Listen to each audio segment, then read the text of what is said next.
कहते हैं कि अगर आप एक बेहतर भविष्य की कामना करते हैं तो इसे गढ़ने का सबसे उम्दा औजार शिक्षा के अलावा कुछ और नहीं हो सकता।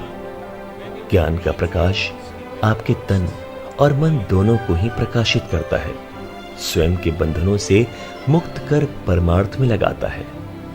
आप जब शिक्षित होते हैं तो आप सिर्फ अपने ही वर्तमान को बेहतर नहीं बना रहे होते, आपके साथ साथ आपका पड़ोस भी बेहतर से बेहतर होता जाता है।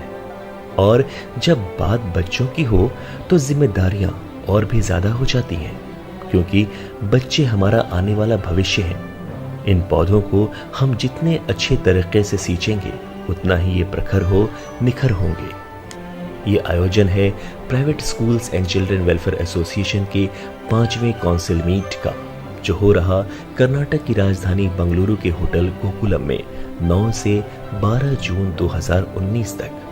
29 राज्यों के 300 से अधिक डेलीगेट अपनी जिम्मेदारियों के साथ शिक्षा जगत के प्रति अपनी प्रतिबद्धता को दर्शाते हुए आज यहाँ मौजूद हैं। पहला नेशनल काउंसिल मीट दिल्ली में हुआ था, दूसरा नेशनल काउंसिल मीट श्रीनगर में हुआ था, तीसरा नेशनल काउंसिल मीट कलकत्ता में हुआ था, चौथा नेशनल काउंसिल मीट लखनऊ में हुआ था और आज 9 जून को बेंगलोर में हम लोग यहाँ इकट्ठा हुए हैं 5वें नेशनल काउंसिल मीट को कामयाब बनाने के लिए। इस 5वें नेशनल काउंसिल मीट 2019 के प्रथम दिन होटल गोकुलम में दिन के 3 बजे सभी 29 राज्यों से आए डेलीगेट, शिक्षाविद और अन्य गणमान्य लोग एकत्र हुए। एसोसिएशन की कर्नाटक की टीम ने एक बड़े से रथ और एक बड़ी सी माला के साथ private schools and children welfare association के राष्ट्रीय अध्यक्ष श्री शमाइल अहमद का स्वागत किया। It's my privilege. I am a part of this association. Heartily I'll welcome you. It's not a easy task. It's not a joke. So, Pan India gather in a one roof. This is the big applause for all people. So I want to give a clap for you people. You came.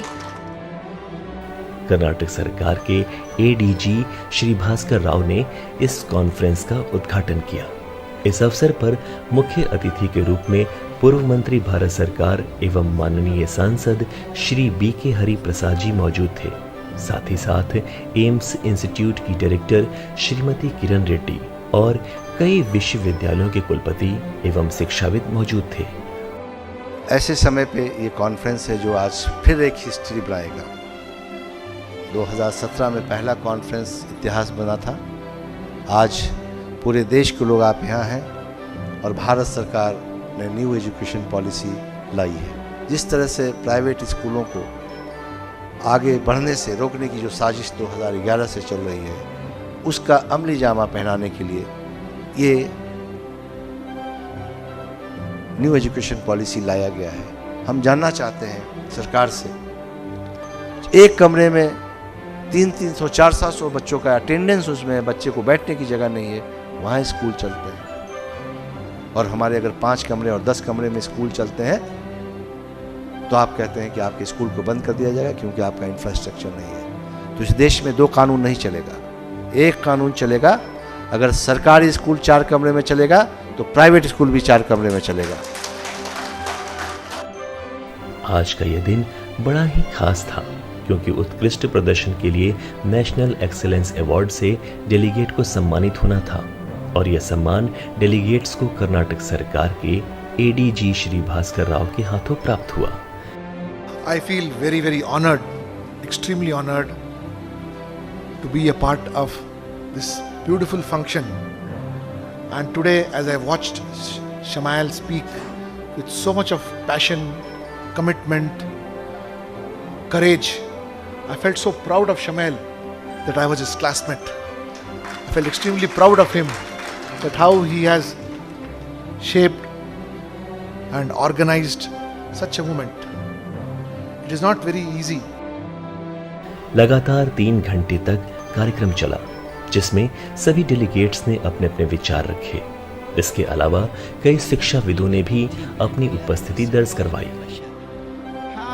Conference के दूसरे दिन नाश्ते के बाद सुबह 9:30 से सत्र की शुरुआत हुई, जिसमें विचार विमर्श के मुख्य बिंदु थे। पहला, स्कूल को सुचारू ढंग से कैसे चलाया जाए। दूसरा, पेरेंट्स को कैसे अपग्रेड किया जाए। तीसरा, बच्चों के एजुकेशन सिस्टम को कैसे ठीक किया जाए। चौथा, बच्चों के अंदर की छिपी प्रतिभा को बाहर कैसे लाया जाए। और पांचवा, पेरेंट्स, स्टूडेंट और मैनेजमेंट के बीच तालमेल कैसे हो। इन बिंदुओं पर लगातार 4 घंटे तक गहन मंथन एवं चिंतन हुआ। तो बहुत फर्क, चेंजेस हम भी लाना है। हमने सोचा था नेशनल एजुकेशन पॉलिसी में कुछ लाएंगे, क्योंकि पिछले बार भी हम लोगों ने उसको 2014 में लोग लाया, तो तभी भी हम लोग उसके खिलाफ किया। ऐसा लोग उसको पायलटिंग कर रहा था वो जो बिल जो थे, इसलिए आपको सोचना पड़ेगा क्या होगा।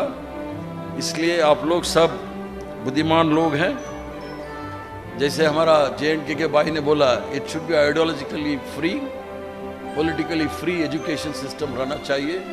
उसके लिए जो भी आप लोग सुझाव देंगे, क्योंकि आपका अध्यक्ष मेरा बहुत पुराना साथी रहा, बिहार का अगर डेमोक्रेसी बचना है तो बिहार से ही बचेगा। इसके उपरांत दिन के लंच के बाद डेलीगेट्स और एसोसिएशन के लोग आम लोगों संग आसपास के स्थलों को देखने निकले, जिसमें असेंबली और गार्डन प्रमुख थे।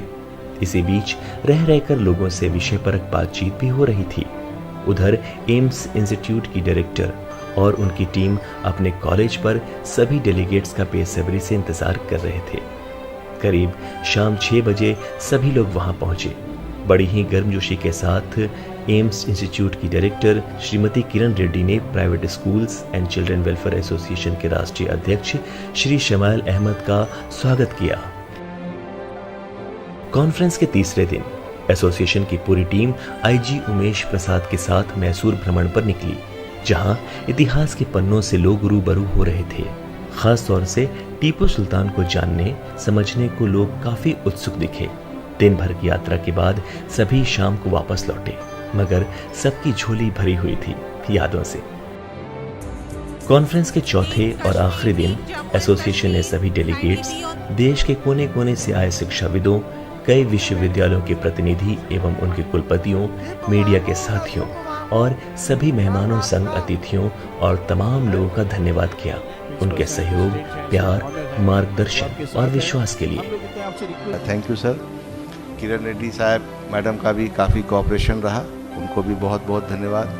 मीडिया ने काफ़ी अच्छा कवरेज दिया है, लगातार 3 दिनों से कवरेज, उसके लिए मैं पूरी एम्स टीम को, मैडम नुसरत को, अफशद को और पूरी कर्नाटका टीम को धन्यवाद देना चाहता हूँ कि लगातार 3 दिनों से न्यूज़ छप रहा है, टीवी में आ रहा है।